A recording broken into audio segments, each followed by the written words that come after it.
बिस्मिल्लाहिर्रहमानिर्रहीम। Dear students, Naveed Sabri here. आज हम ट्रांसलेशन का जो फर्स्ट लेक्चर है, use of is, am, are, was, were, has, have, had, उस पर बात करेंगे।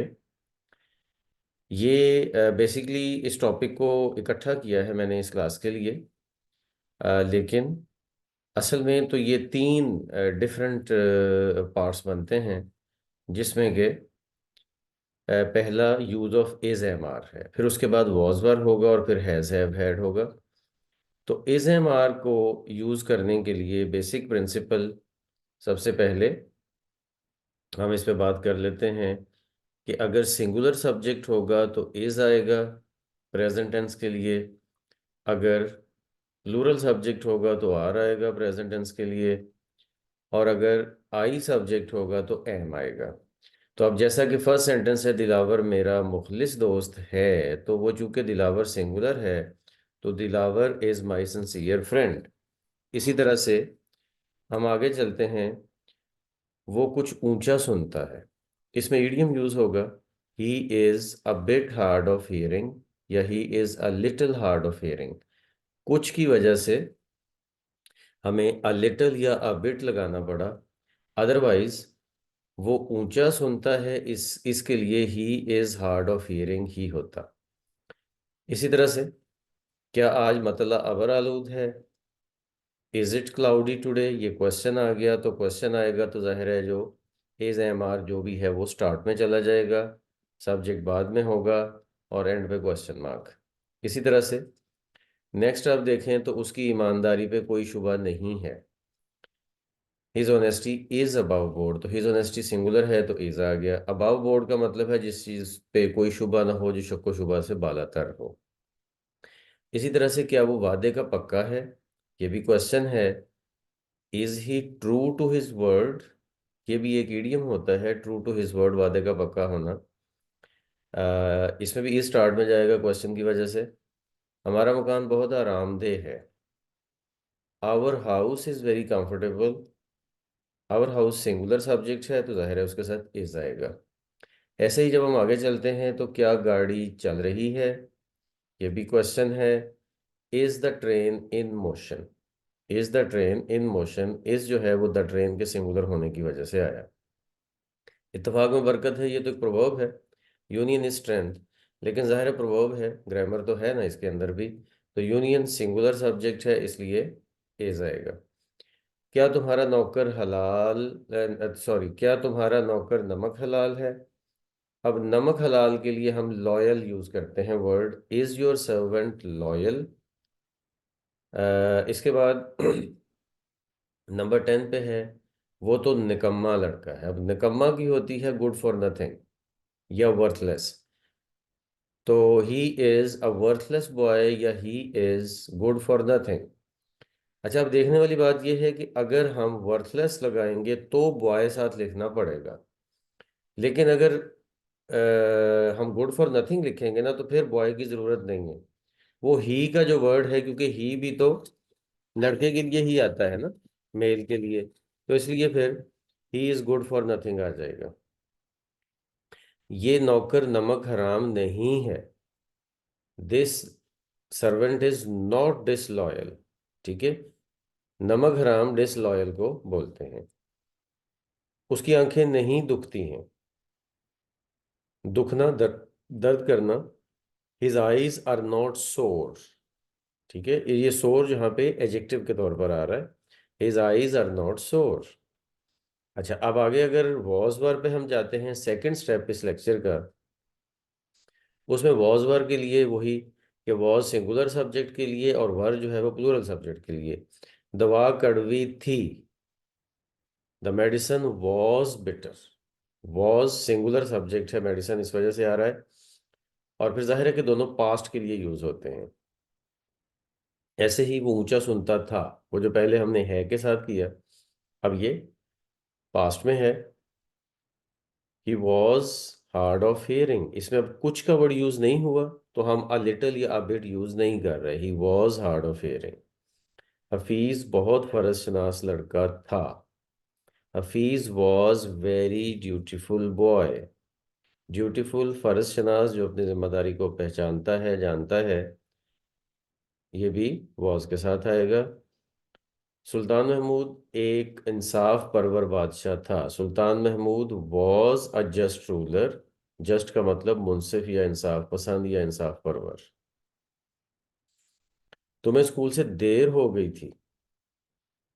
You were late for school. Were, were आएगा यू की वजह से, क्योंकि यू हमेशा प्लूरल वर्ब ही लेता है। उसे दूर से अच्छा दिखाई देता था।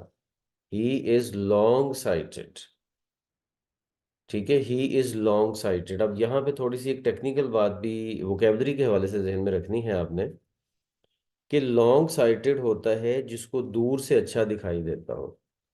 लेकिन अगर मैं इस फिक्रे को उर्दू में ये लिखूं कि उसकी करीब की नज़र कमज़ोर है, उसकी करीब की नज़र कमज़ोर है, तो भी इंग्लिश यही बनेगी, he was long sighted, he is long sighted. और उसकी करीब की नज़र कमज़ोर थी, तो भी यही बनेगा, ही वॉज लॉन्ग साइटेड। ठीक है, इस तरह से आगे चलते हैं। तो 19 में, क्या कल हवा बंद थी। Was it close yesterday. Close का मतलब होता है हवा बंद होना। वैसे तो सिर्फ बंद होने के सेंस में आता है, लेकिन हवा बंद हो तो वो भी एक कॉन्फिस्केशन की सिचुएशन हो जाती है। और यहाँ पे आप समझ लें कि एक क्लोज जो है वो एक एजेक्टिव के तौर पर आ रहा है यहाँ पे। जैसे प्लेजेंट होता है, वैसे ही क्लाउडी भी होता है, वैसे ही क्लोज भी है। क्या असलम का घर अस्पताल के करीब था। अब इसके दो हो सकते हैं, एक ईडीएम के साथ और एक विदाउट ईडीएम। पहले वाला विदाउट ईडीएम है कि was Aslam's house close to the hospital. Close की जगह पे अगर ईडीएम लगाना है तो ये आएगा, was Aslam's house at a stone's throw from the hospital. अच्छा, अब यहाँ पे आपने ये ख्याल रखना है कि हमारा सब्जेक्ट असलम नहीं है, असलम्स हाउस है। ये जहन में रखना है, असलम का घर। तो उस असलम्स हाउस में भी असल वर्ड, जो मेन वर्ड है सब्जेक्ट का, वो हाउस है। और हाउस सिंगुलर है, तो इसलिए वॉज आएगा। स्टूडेंट्स, मैं आपको शुरू के लेक्चर में कुछ साथ साथ एडिशनल चीज़ें भी बताता जाऊंगा जो आगे वाले लेक्चर के लिए हेल्पफुल होंगी, तो उस पे भी आपने फोकस करना है। सिर्फ अगर वॉज वार का यूज़ है तो वो तो चल ही रहा है, लेकिन ऐसा नहीं है कि आपने जो बाकी चीज़ें मैं बता रहा हूँ, जैसे अभी सब्जेक्ट के बारे में बताया, तो उसको आपने इग्नोर करना है, उसको भी आपने ध्यान में रखना है। दूसरा है, was Aslam house at a stone's throw from the hospital. तो at a stone's throw from, ये भी करीब ही के मीनिंग में आता है, जो काफी करीब हो। आगे है, मेरा दोस्त कामचोर ना था। तो कामचोर के लिए इंडोलेंट या शर्कर का वर्ड आता है। My friend was not indolent या माई फ्रेंड वॉज नॉट शर्कर। ऐसे ही, तुम जलसे में गैर हाजिर ना थे। You were not present at the meeting. You के साथ वर आ गया, और अगर नॉट लगाना है तो वो वॉज या वर जो भी होगा उसके बाद नॉट लग जाएगा। आगे 23 है जी, क्या रास्ता पुरखतर ना था। Was the way not dangerous या was the way full of danger. Was the way was the way not full of danger. तो डेंजरस और फुल ऑफ डेंजर दोनों में से कोई भी यहाँ पे यूज हो सकता है। वॉज जो होता है ना, यहाँ पे स्टार्ट में आ रहा है। क्यों? क्योंकि क्वेश्चन है, बिल्कुल वैसे जैसे हमने इज़ेमार में बात की। अच्छा, उसके बाद है जी, उसका भाई बहुत बातूनी था। His brother was very talkative. तो यहाँ पे भी वॉज सिंगुलर है, हिज ब्रदर सब्जेक्ट की वजह से। अब आते हैं जी, हैज, हैव और हैड। हैज, हैव और हैड ये पोजेशन की सेंस में आते हैं कि मेरे पास ये है, या सब्जेक्ट के पास किसी चीज का होना जाहिर करता है। तो हैज और हैव प्रेजेंट टेंस के लिए आते हैं, हैड जो है वो पास्ट टेंस के लिए आता है। अगर सब्जेक्ट सिंगुलर हो तो हैज आएगा, अगर सब्जेक्ट प्लूरल हो प्रेजेंट में तो हैव आएगा। और आई और यू अगर सब्जेक्ट होंगे तो हमेशा हैव ही आएगा। यानी कि इस जगह पे आई और यू दोनों प्लूरल समझे जाएंगे तो उनके साथ हैव आएगा। अच्छा, और जब हम पास्ट में जाएंगे तो पास्ट में सिंगुलर प्लूरल का कोई फर्क नहीं है, हैड ही दोनों सूरतों में आएगा। कल हमें छुट्टी थी, we had a holiday yesterday. Had past की बात है। क्या आपके पास 5 रुपए की रेजगारी है? क्वेश्चन हो गया। Do you have a change of 5 rupees? यहाँ पे नोट करने वाली बात यह है कि हैव या हैड जो भी है वो खुद उठ के स्टार्ट में नहीं गया। ये फर्क है is am are was were जो हमने पहले पढ़े हैं उनमें, और ये हैज हैव हैड। अगर हमें हैज हैव हैड वालों का अगर इंट्रोगेटिव बनाना पड़ता है, क्वेश्चन बनाना पड़ता है, तो हम उसके स्टार्ट में according to the tense do does या डिड लगाएंगे। ठीक है, तो इसलिए फिर यहाँ पे do you have a change आएगा। Have you a change of 5 rupees लिखेंगे तो वो गलत है। वो हमेशा मनमानी करता है। ही always has his own way.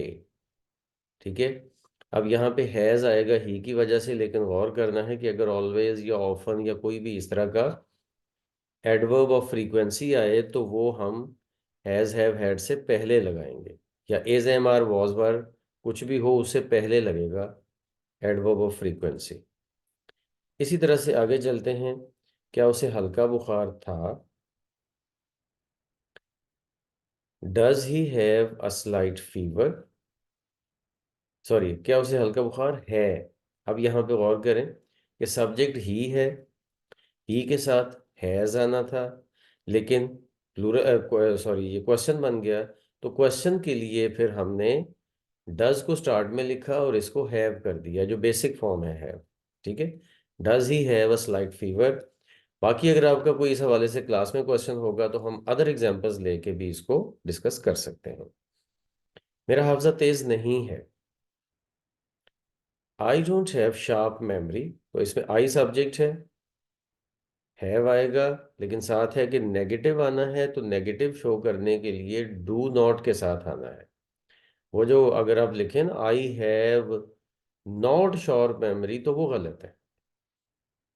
Not लगेगा तो वो डू डज डिड जो भी है वो आएगा, जो भी रेलेवेंट होगा।